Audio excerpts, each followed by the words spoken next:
आप सबको जय मसीह की। और मुझे बड़ी खुशी है कि आज की सुबह आप इस दैनिक वचन में जुड़े हैं और मैं आप सबों का स्वागत करता हूं west coast district council page में। और इस क्रिसमस के सप्ताह में मैं आप सबका धन्यवाद देता हूं कि आपने चुना कि परमेश्वर के वचन से मन आदि कर सके। आइए प्रभु के लोगों, अगले 10 मिनट हम परमेश्वर के वचन से उस क्रिसमस के संदेश को सुनेंगे।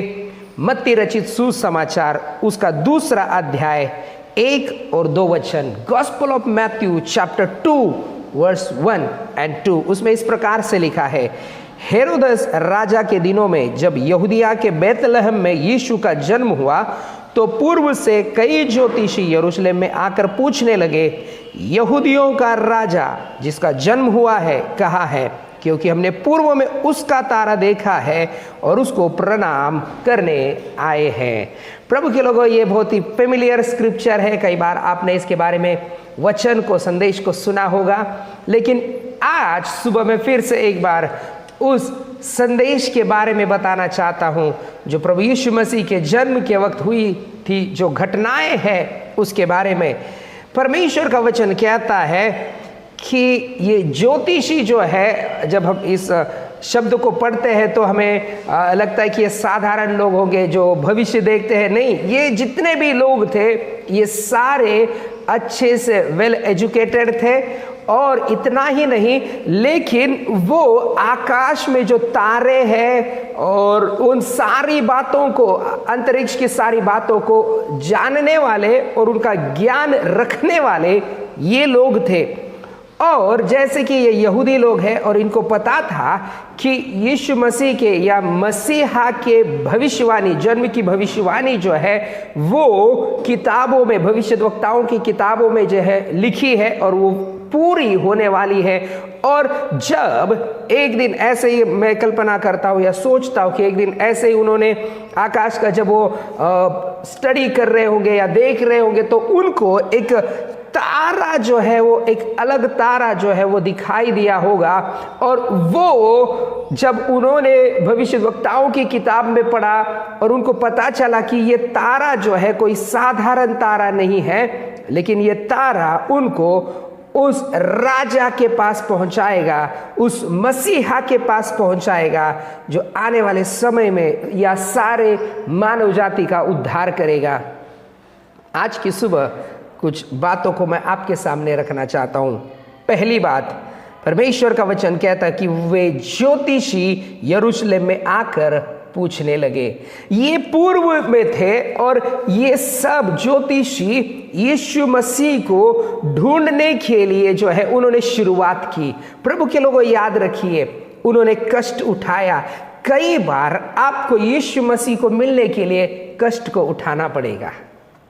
अब इन लोगों का प्रोफेशन ये नहीं था कि चलो हम बहुत हार्ड वर्क करें ना, लेकिन उनके मन में ये इच्छा थी कि हमें इस मसीह यीशु को जो है वो जाकर देखना है। और उन्होंने कष्ट उठाया। प्रभु के लोगों, बाइबल में लिखा गया है कि वे ज्योतिषी जो है वो यरूशलेम में आए। मतलब उनको कई मील जो है, कई किलोमीटर जो है उनको चलना पड़ा होगा। याद रखिए, आज के ज़माने के जैसे उनके पास फ्लाइट नहीं था कि चलो उन्होंने नेक्स्ट फ्लाइट पकड़ी और यरूशलेम पहुंच गए, या उनके पास ऐसे कोई संसाधन भी नहीं थे। लेकिन हम सोच सकते कि शायद उन्होंने अपना जो ऊंट होगा या जो भी उनके उस वक्त ज़माने में जो सवारी होगी उसको लिया होगा और वो यरूशलेम की ओर निकल पड़े।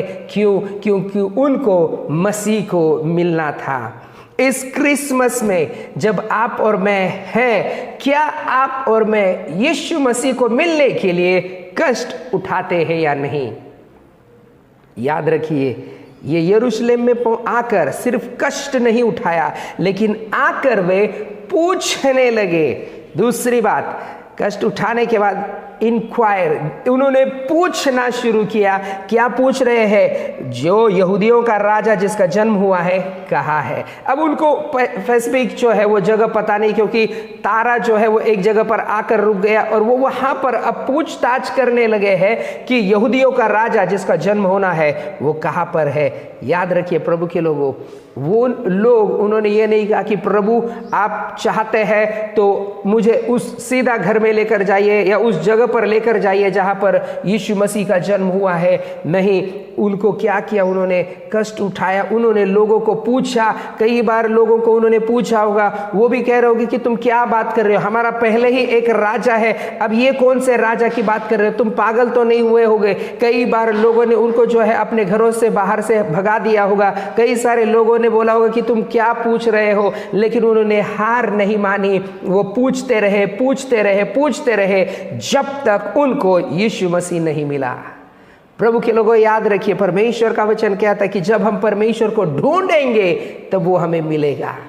प्रभु के लोगों, कई बार आप और मैं इस संसार में ऐसे सारे लोगों को या ऐसे बातों के पीछे पड़े रहते और हम प्रयास करते हैं खोजने के, शांति हो या सुख हो या समाधान हो या आपके जीवन की जो समस्याओं का समाधान हो या चंगाई हो, आप ढूंढते रहते, लेकिन जब नहीं मिलता तो आप कई बार निराश हो जाते हैं। लेकिन इन ज्योतिषियों से हम एक सीख सकते हैं कि उन्होंने तब तक यीशु मसीह को ढूंढा जब तक वो नहीं मिला।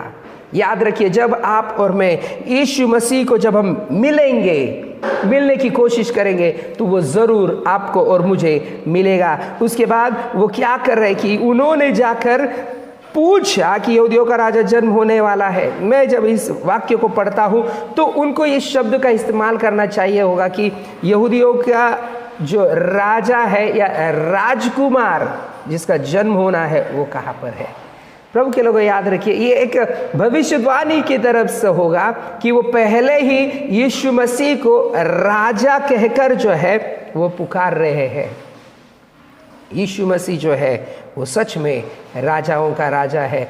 उसका राज्य जो है इस संसार का नहीं, लेकिन वो पूरे विश्व का बनाने वाला परमेश्वर है। याद रखिए, इसीलिए उसके जन्म के वक्त आसमान भी इन्वॉल्व है और धरती भी जो है या सब लोग जो है धरती वो भी इन्वॉल्व है, क्योंकि वो राजाओं का राजा है। वो सिर्फ पृथ्वी पर राज्य नहीं करता, लेकिन वो स्वर्ग में आसमान में भी राज्य करता है। उसके बाद तीसरी बात वो कहते हैं वहां पर कि हम उसको प्रणाम करने आए हैं, और अंग्रेजी में लिखा गया we come to worship him. Worship मतलब आराधना। प्रभु के लोगों, इस क्रिसमस के समय में क्या आप और मैं किस मकसद से यीशु मसीह को ढूंढ रहे हैं? क्या सिर्फ केक खाने के लिए, सिर्फ कैरल्स गाने के लिए, या अच्छा खाना खाने के लिए, अच्छे कपड़े पहनने के लिए? लेकिन क्या आप और मैं इस क्रिसमस में यीशु मसीह की आराधना करने के लिए उसके पास आते हैं या नहीं? ये जितने भी लोग थे, कई बार हमें लगता है 3, लेकिन बाइबल में लिखा गया कि कई ज्योतिषी, ये 1 2 3 नहीं थे, कई सारे ज्योतिषी थे। उनके मन में एक ही मकसद था कि हम जाकर यीशु मसीह की आराधना करेंगे। प्रभु के लोगों याद रखिए, जब आपके मेरे मन में यीशु मसीह की आराधना करने का जब मकसद होगा, वो परमेश्वर आपको और मुझे जरूर मिलेगा। शायद हमें कितना भी कष्ट उठाना पड़े, शायद हमें कितने सारे लोगों को पूछना क्यों न पड़े, लेकिन हमें पता है कि जब हम उसको मिलेंगे हम उसकी आराधना करेंगे। तो यहाँ पर परमेश्वर का वचन कहता है कि वो बता रहे हैं उनकी दिल की इच्छा कि हम उसको आराधना करने के लिए, वर्शिप करने के लिए, प्रणाम करने के लिए आए हैं। प्रभु के लोगों याद रखिए, आज प्रभु यीशु मसीह आपसे और मुझसे और कुछ नहीं चाहता। उसको आपके पैसे की जरूरत नहीं, सोने चांदी की जरूरत नहीं है, आपके पास जो भी उसकी जरूरत नहीं, क्योंकि उसका वो सब कुछ ऑलरेडी है। लेकिन वो आपसे आराधना चाहता है, वो आपसे वर्शिप चाहता है कि आप उसकी आराधना करें, आप उसको प्रणाम करें। प्रभु के लोगों, और जब आप और मैं उसको उस प्रणाम को करेंगे वो जरूर खुश हो जाएगा। कई सारे लोग आज उन्हें पता नहीं कि किसकी आराधना करने, इसलिए जहाँ पर भी जिधर भी वो चाहते कि वहाँ पर लोगों की हो या अलग अलग चीज़ों की वो आराधना करना शुरू करते हैं। लेकिन एक ऐसा जीवित परमेश्वर है जो आपकी आराधना का इंतज़ार कर रहा है, और वो आराधना अगर आप इस क्रिसमस के दिन करोगे तो उससे बढ़कर और कोई दिन नहीं होगा। अगर आज भी यीशु मसीह आपके जीवन में नहीं आया है, वो प्रभु के लोगों, परमेश्वर का वचन कहता है कि यीशु मसीह को पैदा होने के लिए वो भले ही राजभवन में आकर ढूंढ रहे हैं, लेकिन यीशु मसीह राजभवन में पैदा नहीं हुआ, वो एक गौशाला में पैदा हुआ जहां पर भेड़ बकरियां गाय बैल रहते हैं। ऐसी जगह में वो उस जगह में पैदा हुआ जो साधारण है, जहां पर कोई पैदा होना नहीं चाहेगा, लेकिन वो नम्र बनकर उस चरनी में पैदा हुआ आपके लिए और मेरे लिए। प्रभु के लोगों, याद रखिए, अगर आज तक आपने अपने जीवन में उस प्रभु यीशु मसीह को नहीं ग्रहण किया है, इस दिन से बढ़कर और कोई दिन नहीं हो सकता कि आप अपने जीवन में उस प्रभु यीशु मसीह को अपनाए और उसको अपने जीवन का राजा कहकर, उद्धारकर्ता कहकर उसको अपने जीवन में ले, और वो ज़रूर आपके जीवन में आएगा। प्रभु इस वचन के द्वारा आप सबों को आशीषित करे। आइए हम प्रार्थना करें। अनुग्रहकारी जीवित परमेश्वर पिता, हम धन्यवाद देते आज की इस दिन के लिए। हम प्रार्थना करते परमेश्वर, इस क्रिसमस के माह में, इस क्रिसमस के सप्ताह में आप प्रतीक को आशीषित कीजिए, होने दीजिए जैसे वो ज्योतिषी लोग यीशु मसीह को ढूंढने के लिए, यीशु मसीह की पूछ परछ करने के लिए आए और उसको प्रणाम करने के लिए, आराधना करने के लिए आए, वैसे ही हम भी हो जाए। प्रभु आप हमारी सहायता कीजिए, आप हमारी मदद कीजिए। परमेश्वर, मैं प्रार्थना करता हूँ जितने भी प्रियजन अपने जन्म दिवस को मना रहे हैं, अपनी शादी की सालगिरह को मना रहे, आप उन्हें बहुतायत से आशीषित करना। धन्यवाद देते, प्रार्थना सुना, उत्तर दिया, यीशु मसीह के नाम से मांगते हैं, सुनो और ग्रहण कर पिता, आमीन आमीन आमीन। प्रभु आप सबको आशीषित करे, सबको जय मसीह की और मैरी क्रिसमस।